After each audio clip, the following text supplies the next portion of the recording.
உத்தரப்பிரதேச மாநிலம் அருகே தேசிய நெடுஞ்சாலையில் ட்ரங்க் பெட்டியில் கொலை செய்யப்பட்ட நிலையில் பெண் ஒருவர் சடலமாக மீட்கப்பட்டிருப்பது பெரும் அதிர்ச்சியை ஏற்படுத்தியுள்ளது.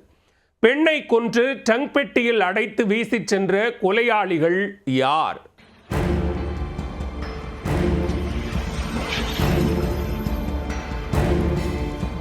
பெண்ணை கொலை செய்து ட்ரங்க் பெட்டியில் வீசிச் சென்ற கொடூரம். தேசிய நெடுஞ்சாலையில் அரங்கேறிய படுபயங்கர சம்பவம். தடயங்களை அடிப்பதற்கு கொலையாளிகள் போட்ட நூதன திட்டம். உத்தரப்பிரதேசத்தை அலறவிட்ட சம்பவத்தின் அதிர்ச்சி பின்னணி என்ன? உத்தரப்பிரதேச மாநிலம் கௌசாம்பி அருகே தேசிய நெடுஞ்சாலையின் ஓரம் மர்ம நபர்கள் இருவர் காரில் இருந்து இறங்கி ஒரு பெரிய ட்ரங்க் பெட்டியை தூக்கிச் சென்று சாலையோரம் வீசிச் சென்றனர். இதை பார்த்த கல்யாண்பூர் கிராம மக்களில் ஒருவர் ட்ரங்க் பெட்டியில் பணம் ஏதாவது இருக்குமோ என திறந்து பார்க்க முயன்றிருக்கிறார்.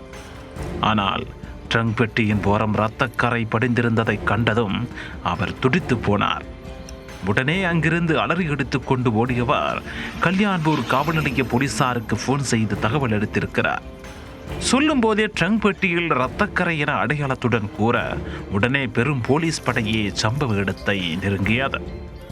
அங்கிருந்த ட்ரங்க் பெட்டியை கைப்பற்றிய போலீசார் அதை திறந்து பார்க்க பேரதிர்ச்சியாக 30 வயது மதிக்கத்தக்க பெண் ஒருவரின் சடலம் கொலை செய்யப்பட்ட நிலையில் இருந்திருக்கிறது.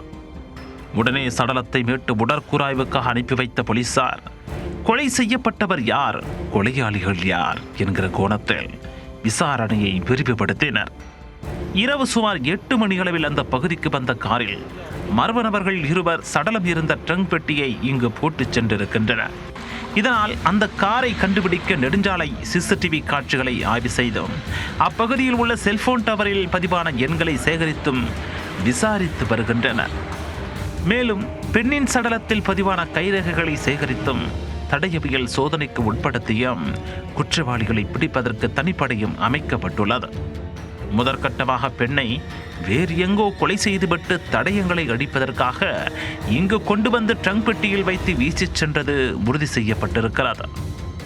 இருப்பினும் கொலை செய்யப்பட்ட பெண்ணின் அடையாளம் மற்றும் கொலையாளிகள் குறித்த தகவல்கள் கிடைத்த பிறகுதான் கொலையின் பின்னணி என்ன என்பது குறித்து முழுமையாக தெரிய வரும்.